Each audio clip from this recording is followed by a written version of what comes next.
My name is Ramirez. This is my submission for the Top 12 Installer of the Year 2016. The project vehicle that I chose for this is a Cadillac CTS-V that we finished up earlier this year. I chose this vehicle because this vehicle shows a little bit of everything that we could do here. It shows a little bit of all my skills.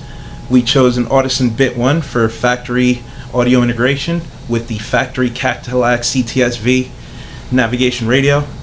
We molded the DRC controller into the ashtray in the front. The door is fully functional, closes, keeps the entire car looking stock in the front.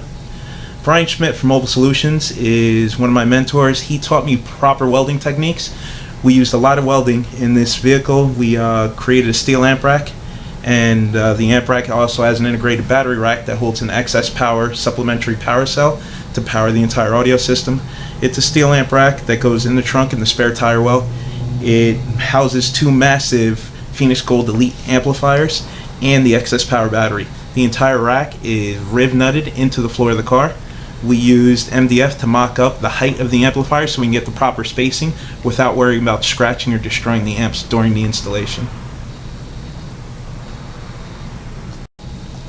A lot of things went into the consideration and the planning.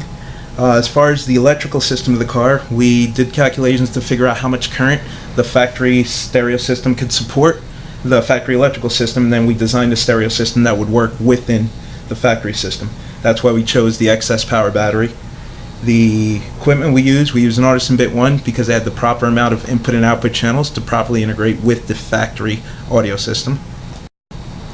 As far as the system design, the customer is willing to give up all the space in the spare tire well because the CTS-V does not come with a spare tire, so it would have meant no loss of storage cargo space in the trunk. The cosmetic integration, we chose to go with a grille design that mimicked the factory grille in the front of the car, in the trunk of the car. We also used a similar mesh type material and created a press grille to match the OEM grille. We used some acrylic and had it laser etched so we could backlight it so just the letters that were etched would light up. There was a ton of router work so we can make it dimensional so it gave the install some depth. So it was multiple stacked pieces with different router profiles using several different router bits. We used factory leather to match the factory seat and Alcantara suede to match the factory inserts in the factory Cadillac CTS-V, so the install would be seamless and flow nicely with the car, and it would look like it's something that Cadillac would have built themselves. I believe this car shows a few of my fabrication skills. I'm able to do some router work, I'm able to do some acrylic work, I'm able to do some LED lighting work, I'm able to do full system OEM integration. Factory backup sensors now work through the aftermarket system. The factory Bluetooth is retained. The system is fully integrated. There is no loss of factory features. The factory OnStar still works. The install in the front looks like it belongs. If you look at the grille, it looks like the grille in the front of the car. And we did red accent lighting to match the factory red accent lighting that comes in the car from factory from Cadillac.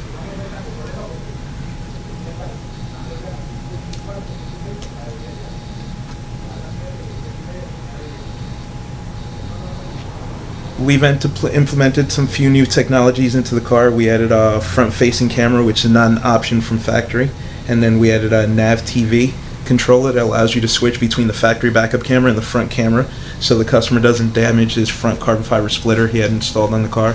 The car is really, really lowered, so it's one of his major concerns not to destroy the front bumper as he's parking the car. We also integrated a piece from Nav TV which allows him to stream audio and movies from his iPhone 6 Plus.